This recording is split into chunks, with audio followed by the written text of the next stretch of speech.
নাস্তিকজন যিজনে একেবাৰে ভগৱন্তক পিঠি দিয়ে সিও আনন্দ বিচাৰে আৰু আনন্দ মানে ঈশ্বৰ মানে প্ৰভু।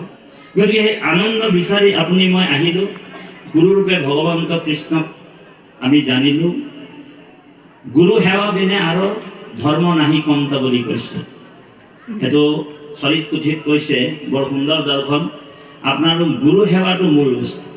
আজি আপোনালোক গুৰু সেৱা কৰিছে, ভাগৱতত কৈছে এ ৰাম শুনা সবা সদ পদ হুয়া বধান গুৰু সেৱা বিনে জানা ধৰ্ম নাহি কয়। গুৰু সেৱা বিনে ধৰ্ম নাহি কয়। চাৰি আশ্ৰমৰ ধৰ্মে তুষ্ট নহি কন্ত গুৰু হুচৰ কাঠ যেন তুষ্ট ভগৱন্ত। অকপটে যদি গুৰু সেৱা কৰয় গুৰুৰ সমান শক্তি হিচত হয়। আপুনি মই যদি অকপটভাৱে গুৰু সেৱা কৰোঁ, অকপটভাৱে যদি গুৰু ভক্তি কৰোঁ, তেনেহ'লে গুৰুৰ সমান শক্তি বলবীৰ্য নিশ্চয় লাভ কৰিব পাৰে। তাৰ জ্বলন্ত উদাহৰণ হৈছে মহাপুৰুষ মাধৱদেৱ, আমাৰ দ্বিতীয় গুৰুস্বৰূপ, হয়নে প্ৰভু? গতিকে আজি আপোনালোকৰ গুৰু ভক্তি, গুৰুৰ সেৱাটোৱে মূল বস্তু। আজি আপোনালোক গুৰু সেৱা কৰি যিখিনি পালে আৰু সেইখিনি আপুনি যি আনন্দ পাইছে, সেই আনন্দটো আনক বুজাই দিব নোৱাৰে। ঈশ্বৰ সেৱাৰ সুখটো, ঈশ্বৰ ভক্তি কৰাৰ সুখ আনন্দটো আনক বুজাই দিব নোৱাৰে, কোনেও কাকো বুজাই দিব নোৱাৰে। আমাৰ পৰম শ্ৰদ্ধাৰ বাপজনেও বুজাই দিব নোৱাৰে। মই ঈশ্বৰ সেৱা কৰি গুৰু সেৱা কৰি যিটো পাইছোঁ আপোনাক ক'ব নোৱাৰে, কাৰণ সেই আনন্দটো ভকতে অনুভৱ কৰে, উপলব্ধি কৰে। আৰু আপোনালোক সংস্কাৰী জীৱ, গতিকে এই সংস্কাৰী জীৱবিলাকেহে ঈশ্বৰ সেৱা কৰিব পাৰে, সুবিধা পায়। গুৰুজনাই বৰ সুন্দৰ সুন্দৰ দৰ্শন দি থৈ গৈছে। এতিয়া আমি ভাবিছোঁ মহাপুৰুষ জগতগুৰু শ্ৰীমন্ত শংকৰদেৱৰ দৰ্শনৰ নিচিনাকৈ আৰু বেলেগ দৰ্শন এই সংসাৰতে নাই। বোলে কিয় নাই? কাৰণ সমস্ত ভূতত যি আত্মাস্বৰূপে ভগৱান আছে, এইটো বেদ বেদান্তৰ সিদ্ধান্ত।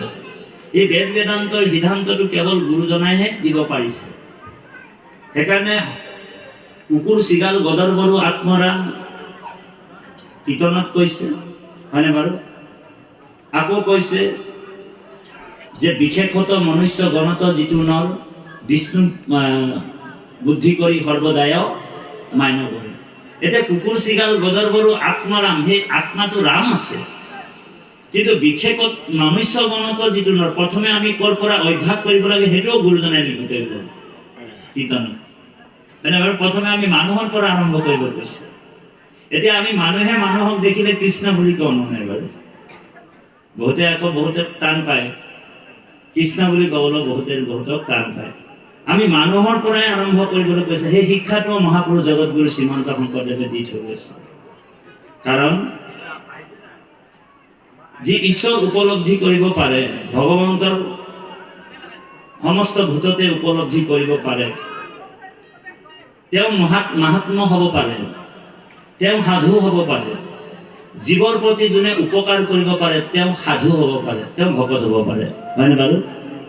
সেইকাৰণে ভাগৱতৰ দৰ্শনত আছে এই ৰাম পৰকেহে উপকাৰ কৰে দিনে ৰাতি তাৰ উপদেশে গুছে ভৱ ভয় ভ্ৰান্তি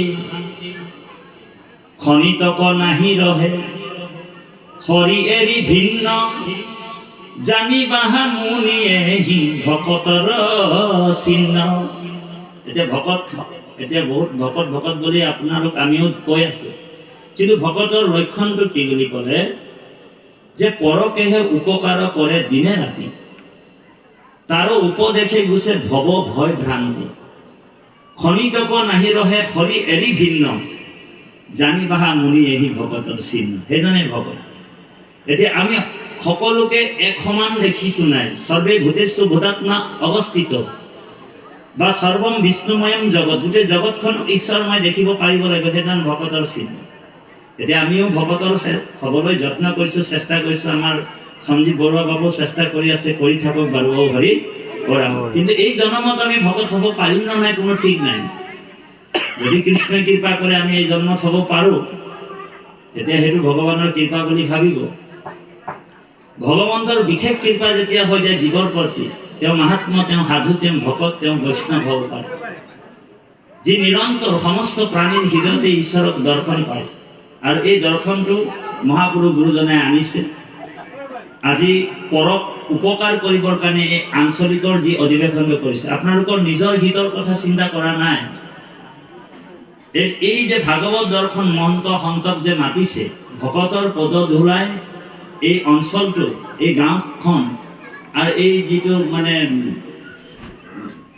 গাঁও আছে, এই গাঁওখনৰে যিসকল লোক অজ্ঞান আন্ধাৰত সোমাই আছে, যি ঈশ্বৰমুখী হোৱা নাই, যি সেই চেতন শক্তিক চিনি পোৱা নাই, যিটো চেতন শক্তি বেদত কৈছে উত্তৰেষ্ট জাগ্ৰত প্ৰাপ্য বাৰানায়ম, উঠা আৰু জাগা ক'ৰ পৰা উঠিবলৈ কৈছে? বোলে বিচনাৰ পৰা নহয়। আমাক ক'ৰ পৰা উঠিবলৈ কৈছে? এই যে যিটো আমি ব্ৰহ্মা আদি কৰি যিমান জীৱবিলাক আমি মায়া সজ্জাত শুই আছো, আমাক জগোৱাজন কোন বাৰু? বাপ আইসকল। আমাক কোনে জগাই ৰাখিছে? আইসকলকো কৈছে আমাক জগাই ৰাখিছে কেৱল তুমিহে, কেৱল সত্য, সেই সত্য, সেই পৰম ব্ৰহ্ম, হয়নে বাৰু? সেইকাৰণে হে কৃষ্ণ তুমি মাত্ৰ চৈতন্য স্বৰূপ নিত্য, সত্য শুদ্ধ জ্ঞান অখণ্ডিত, সেইজনে আমাক জগাই ৰাখিছে।